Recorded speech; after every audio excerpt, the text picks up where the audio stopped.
back, America. Haviv Rettig Gur has become familiar to many of you who listen to Dan Senor's podcast. He joins me from Jerusalem this morning. Welcome back, Haviv. I gather you were in the United States for 10 days. Where did you go and what were you doing and who were you speaking with? I was on a speaking tour, mostly with the Jewish community, all over the place. I mean, the East Coast, basically. Philly, Atlanta, Miami, Baltimore, New York, D.C. It was busy. I heard your interview with your Times of Israel colleague describing the fear that American Jewry feels. Did it surprise you? Because anti-Semitism in the United States has kind of exploded in the last 2 months. It doesn't surprise me that many people are afraid, but I did hear your conclusion. They're more fearful than the Israelis are, and the Israelis are the one getting hit with rockets. To what do you attribute that? Yeah, well, first of all, it surprised me tremendously because the whole story of American Jews, I mean, if, in one sentence, the story of the 20th century for Jews is that the only Jews who survived the 20th century either learned English or learned Hebrew. And so the English-speaking world, and mostly America, didn't behave the way the rest of the world behaved to the Jews in the 20th century. It's the Jewish experience is if you ever feel bad about America or bad about some trend America's going through or bad about something in American history, look at the Jewish experience and you'll feel good again. America's been a homeland, a redemption for Jews. And so this sense of real fear about the future is not new.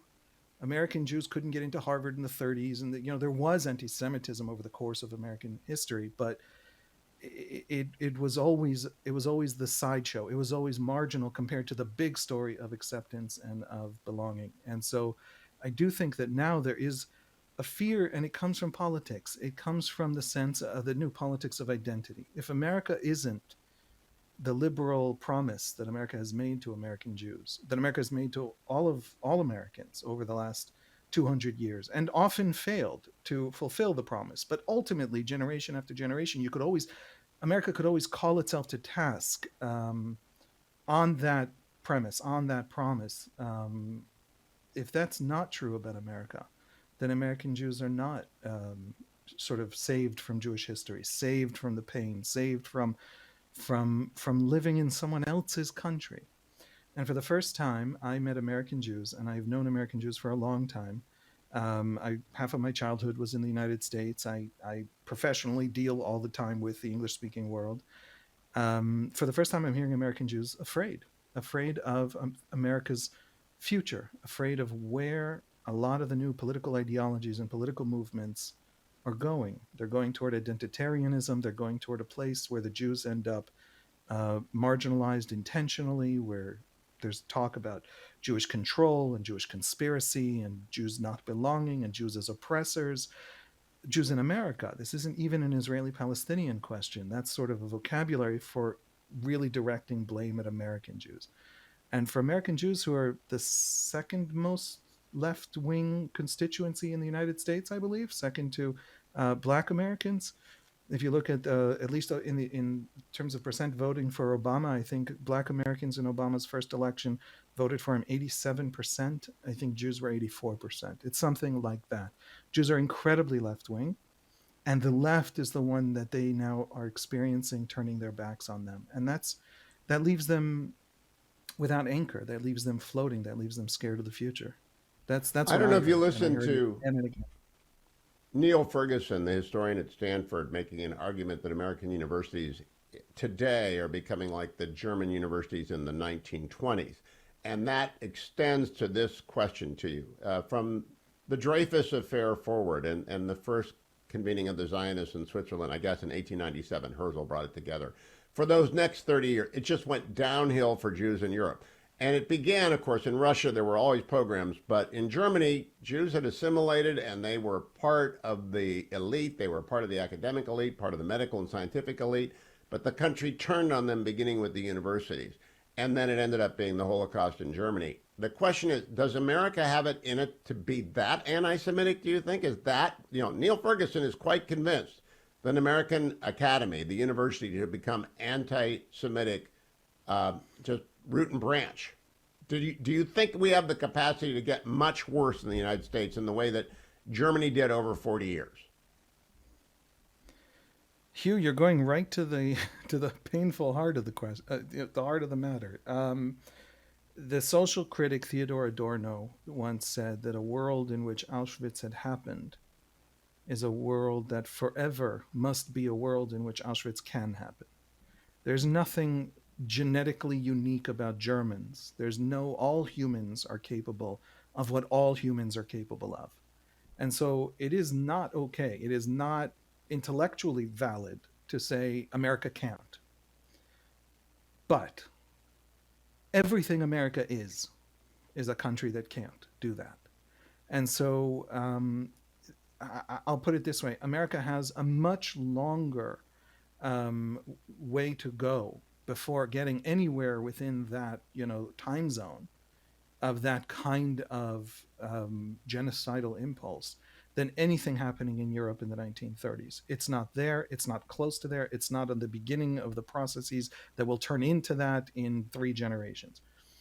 That's not to say it can't get there. All human societies can get there. That's what we learned in World War II. That's what we learned in the Holocaust.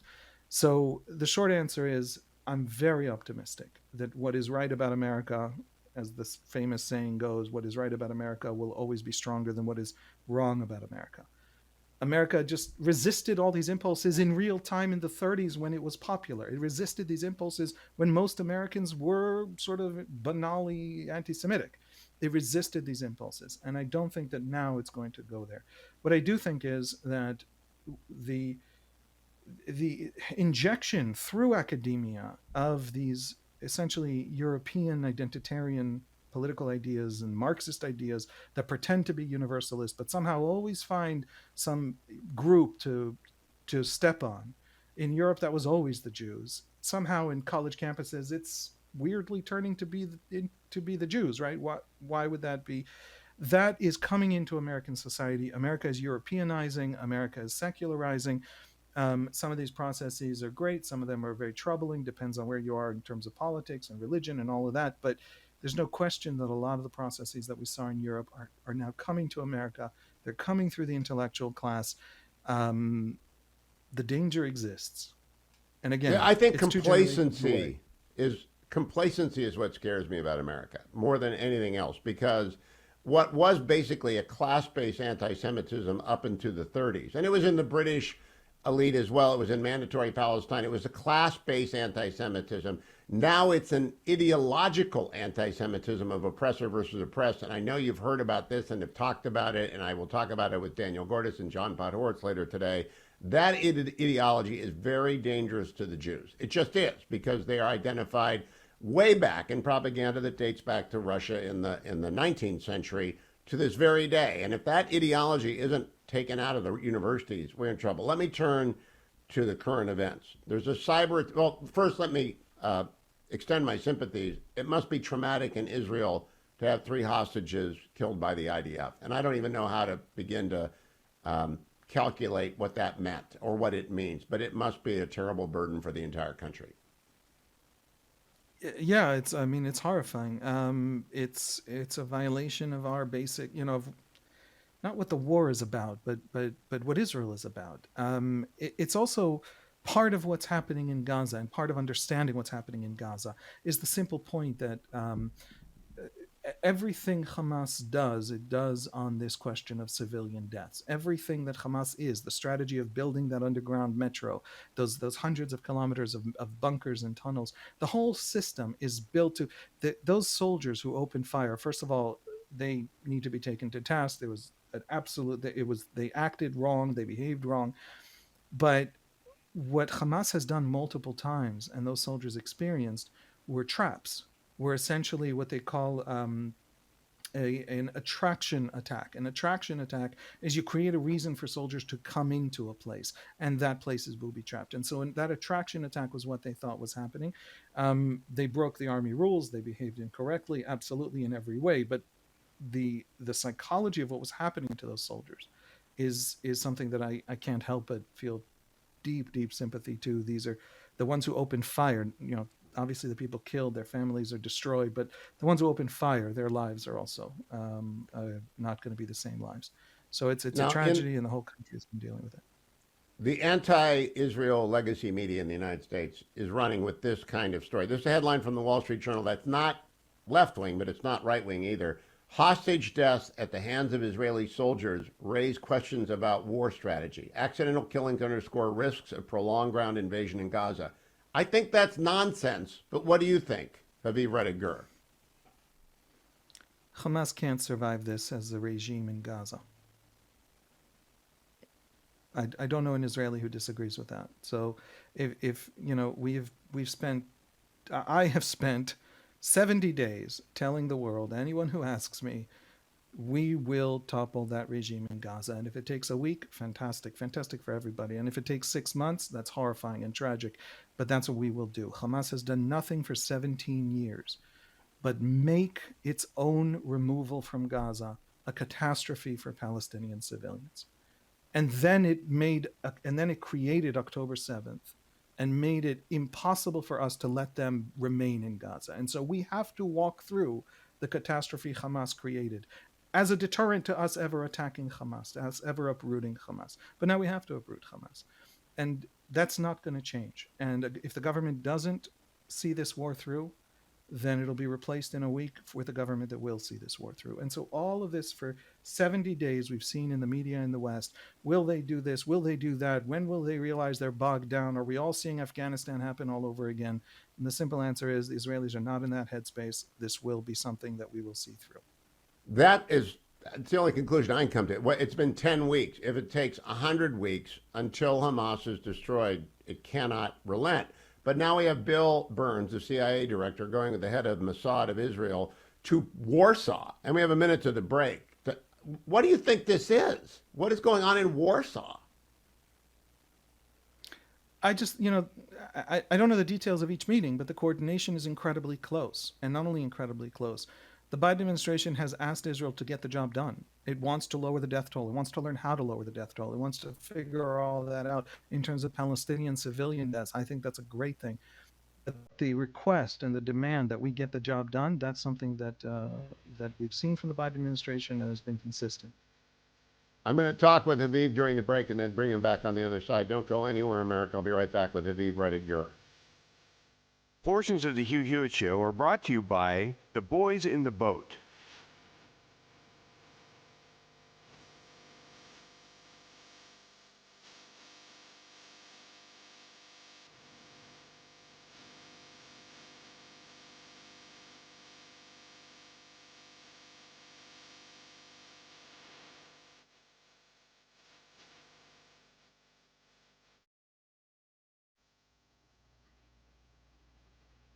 Welcome back, America. I'm talking with Haviv Rettig Gur from the Times of Israel. Haviv, last week Jake Sullivan came to Israel, and it turned into something of a public relations disaster when coupled with President Biden's off-the-cuff faceplant about indiscriminate bombing. Jake Sullivan gave 4 or 5 different interviews to try and walk everything back, and then he fled the country and got back to the United States. But now we're sending Lloyd Austin. Do the Israelis get tired of this relay race? It's sort of like HR department to the world, bothering everyone with their ideas on how things ought to be done? Or do you have to just patiently smile and say, thank you for your guidance? That's a good question, and a good way to ask the question. I'll put it this way, as I understand it.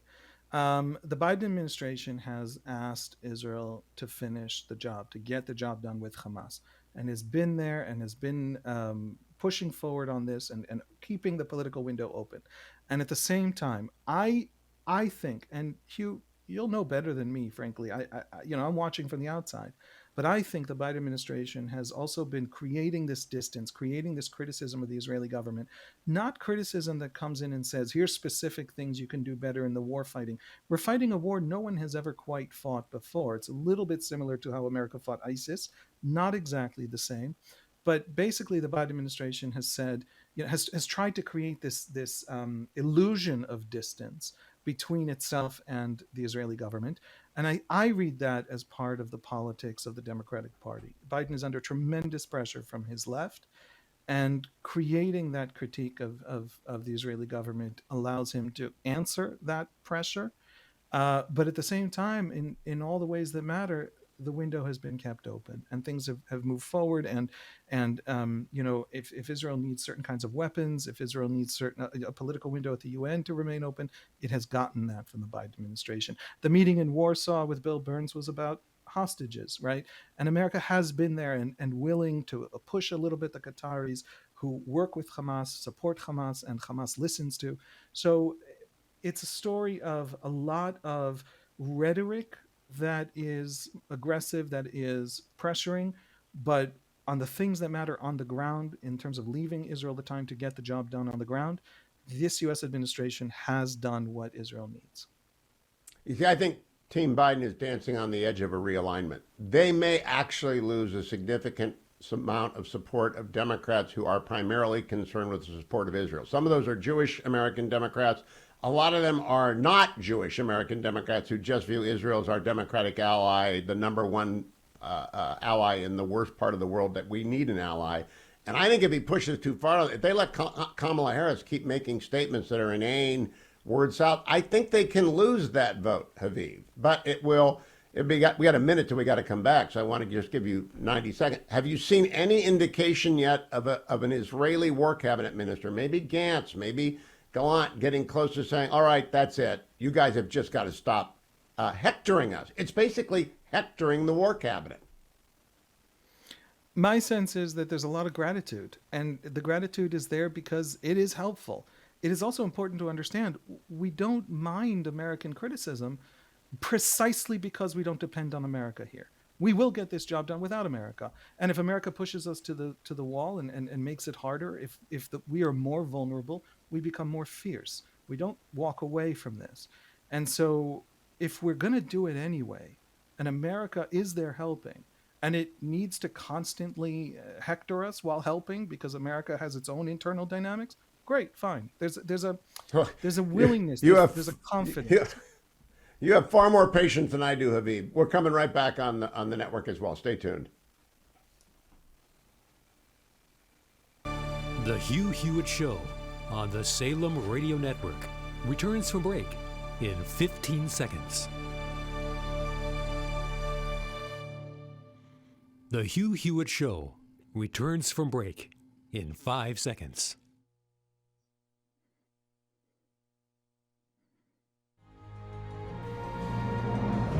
Welcome back, America. Haviv Rettig Gur with the Times of Israel, and I refresh my Times of Israel button every day. You ought to as well. Haviv, I want to conclude today's conversation by talking about this story from the Times of Israel.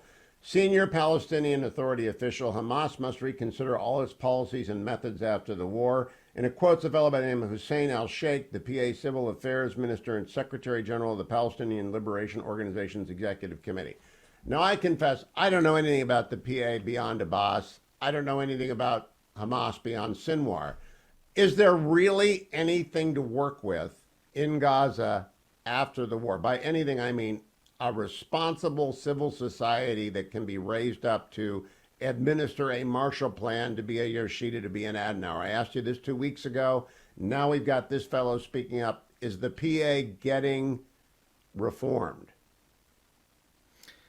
Hussein al-Sheikh is the primary candidate to replace Abbas, and what he has an impossible job. The PA is absolutely hated. It's hated by everyone. It's hated by the Palestinians they actually rule over in the Palestinian areas of the West Bank, in the major cities. And I mean, they're down to, in many places, single-digit favorability rating, popularity rating. So the Biden administration wants the PA to move into Gaza, to run Gaza, if only so that Israel doesn't get bogged down in an eternal military rule there. The Israelis are very worried about that. By the way, left-wing Israelis who want a Palestinian state and want this war to end with a huge move toward Palestinian independence, they don't think the PA can handle it. And so, by and large, most of them. And so the PA has to dance between a lot of different raindrops. Hamas is popular in the West Bank, where the PA rules. By the way, much less popular in Gaza, where the devastation it has wreaked is much clearer to people. And the PA is very unpopular. But the PA is the world's best option for moving into Gaza after, but Israel doesn't want it to do so. So it has to show the Israelis it can run Gaza, keep Israel safe, show the Americans it's physically up to the task. It could just administratively show Palestinians it isn't anti-Hamas. It won't be riding into Gaza on the back of an Israeli tank, which is illegitimate. Show their own constituents that they can nevertheless defeat Hamas and not just with Israeli guns, right? So they are in an impossible situation trying to navigate all that, and that's how you get statements like what you mentioned from al-Sheikh. The simple, you just asked the $1 million question about Gaza. Who runs Gaza after? What is the indigenous Palestinian political solution for Gaza? And it's not Hamas. I have an extremely hard time imagining that it's the PA. There's going to be a Hamas insurgency long after the war is actually over, an Israeli counterinsurgency, and then we begin to build some kind of alternative. The good news is there is a Palestinian civil society that isn't part of any of the big ideological factions. We're talking about clans, tribes, really clans. I mean extended families that are basically how Gazan society functions and how how Palestinians understand their own society. On the basis of these clans, Hamas built its power. And on the basis of these clans, you can build alternative power centers that can take over and rule Gaza. And so there is a deep, long process that has to happen of building new alternative power bases. Hamas has spent 17 years brutally suppressing any alternative to its rule. Fatah clans and families and government institutions have been systematically wiped out in the Gaza Strip under Hamas. And so everything has to be rebuilt from scratch. I don't think there's another alternative. Egypt's not going to run it. Israel can't run it over the long term. It's just not a viable option. We've gotten from the Saudis and the Emiratis a statement that they're willing to move in and be part of that solution. But it has to be strengthening, bolstering, funding, supporting some kind of indigenous Palestinian political answer. Haviv, you'll remember the Sunni awakening that happened following the surge in Iraq after the first loss of American momentum and the uprising, the insurgency took over, and then we surged troops after the 2006 election. George W. Bush doubled down, sent David Petraeus. It was successful because the Sunni clans, the Sunni tribes in Iraq decided they did not like al-Qaeda anymore, and they rejected Zarqawi. Does such a network of elders and clans exist that's just offstage that we cannot see, that can be harnessed in the same way by someone other than Israel? Because Israel, as you say, they will delegitimize whatever Israel touches in the West Bank and in Gaza. The short answer is yes. It works a little differently. It looks a little different, but the short answer is this is a rich, complex society. There's 2 million Palestinians in the Gaza Strip, plus, a little more than that. And there is a social world, a social network that can be transformed into a political solution. It has to come from them. Israel's job is to wipe away that layer of Hamas that prevents all of that from happening and has prevented it for 2 decades. Good luck in that. Keep coming back, Haviv. I look forward every Monday to your conversations with Dan Senor on Call Me Back Pod, which I think is probably the most listened to pod in America at this point, along with commentary. It's great to speak with you, Haviv. Thank you for coming back, and I look forward to talking to you next time. Be safe. Thanks, Hugh. Thank you.